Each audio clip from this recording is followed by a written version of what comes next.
O que estará em jogo quando o STF julgar hoje pedido de liberdade de Lula? A temperatura da crise aberta no judiciário pela divulgação de conversas atribuídas a integrantes da Operação Lava Jato e o ex-juiz Sérgio Moro deve subir com um novo julgamento sobre o caso do ex-presidente Luiz Inácio Lula da Silva no Supremo Tribunal Federal, STF. A segunda turma do Supremo analisa na tarde desta terça-feira, 11, um dos pedidos de liberdade de Lula.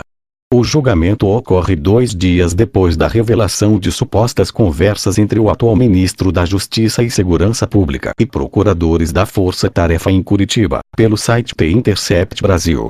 Os diálogos, que teriam ocorrido entre 2015 e 2018 por meio do aplicativo de mensagens Telegram, levantaram questionamentos sobre a imparcialidade de Moro, então juiz em Curitiba, para julgar o petista. Qual o possível impacto para a Lava Jato das conversas atribuídas a Moro e da Lagnol? Fiz um erro de julgamento sobre Moro, mas não sobre Lula, diz José Padilha, diretor de um mecanismo. Lula está preso há pouco mais de um ano após ser condenado por corrupção passiva e lavagem de dinheiro no caso do Triplex do Guarujá. A decisão de Moro foi confirmada pelo Tribunal Regional Federal da 4ª Região, TRF-4, e pelo Superior Tribunal de Justiça, STJ. O habeas corpus, HC, previsto para ser julgado nesta tarde não é focado especificamente na possível suspeição de Moro, mas é possível que a questão seja abordada no julgamento. Outro recurso que questiona mais diretamente a conduta do ex-juiz foi liberado na noite da segunda-feira, 10, para julgamento pelo ministro Gilmar Mendes, mas, a princípio, sua análise não está pautada para hoje. A segunda turma é formada por Edson Fachin, relator dos casos da Lava Jato iniciados em Curitiba, Carmen Lúcia, Ricardo Lewandowski, Gilmar Mendes e Celso de Mello. Julgamento desta tarde. O HC 16-59-73, que será avaliado nesta tarde, foi apresentado pela defesa do ex-presidente após o ministro do STJ Félix Fischer, relator dos casos da Lava Jato naquele tribunal, ter individualmente recusado o recurso de Lula contra a prisão após condenação em segunda instância. A defesa questionou, então, no STF, o fato de Fischer não ter levado o caso para a sessão colegiada do STJ.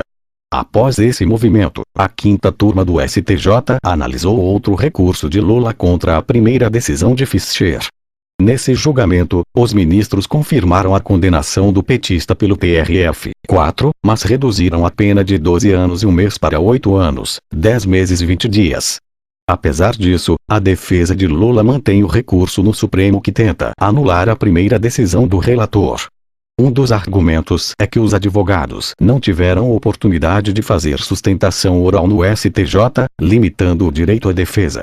Os advogados também pedem nesse recurso que seja anulada a condenação de Lula, sob o argumento de que a sentença proferida por Moro e confirmada por instâncias superiores lhe imputou atos criminosos diferentes dos apresentados na denúncia do Ministério Público Federal, MPF.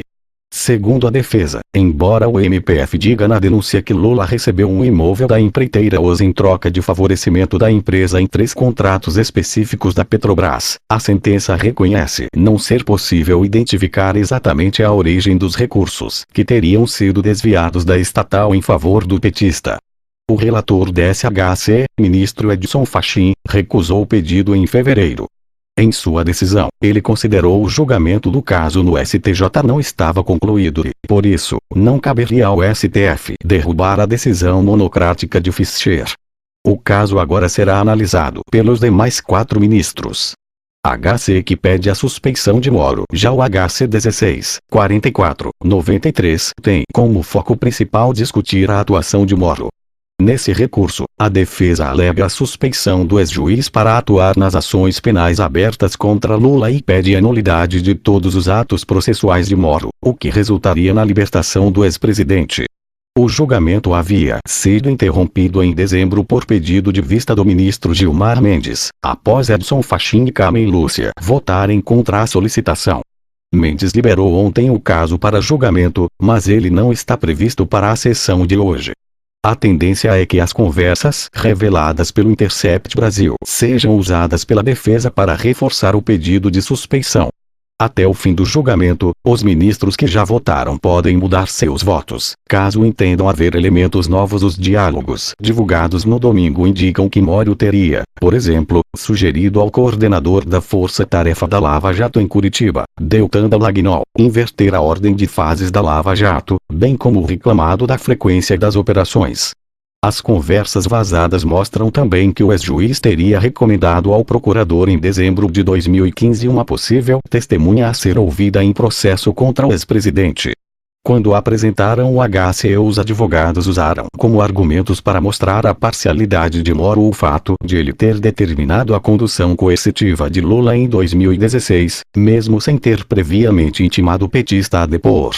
Citaram, também, a divulgação das conversas interceptadas do petista com seus familiares e advogados, além da atuação de Moro para evitar que fosse cumprida a determinação do desembargador Rogério Favretto, durante plantão judicial, para soltar Lula.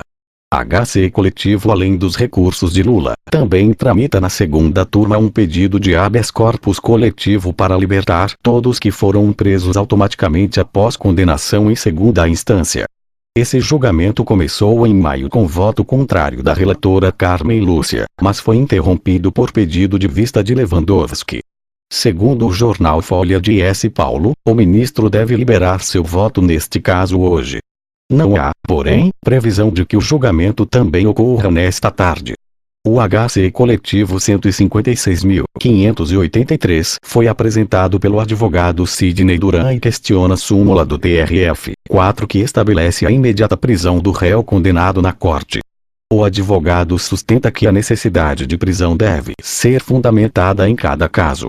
Este Supremo Tribunal Federal autorizou que em alguns casos seja possível o início do cumprimento de pena antes do trânsito em julgado, conclusão do processo em todas as instâncias. Todavia, o Supremo não determinou a prisão automática de todas as pessoas condenadas em segunda instância, portanto, é nítido que as decisões devem ser pautadas em casos concretos, sustenta o advogado. Caso o pedido seja acolhido, não está claro se Lula seria beneficiado diretamente, já que sua condenação foi confirmada pelo STJ.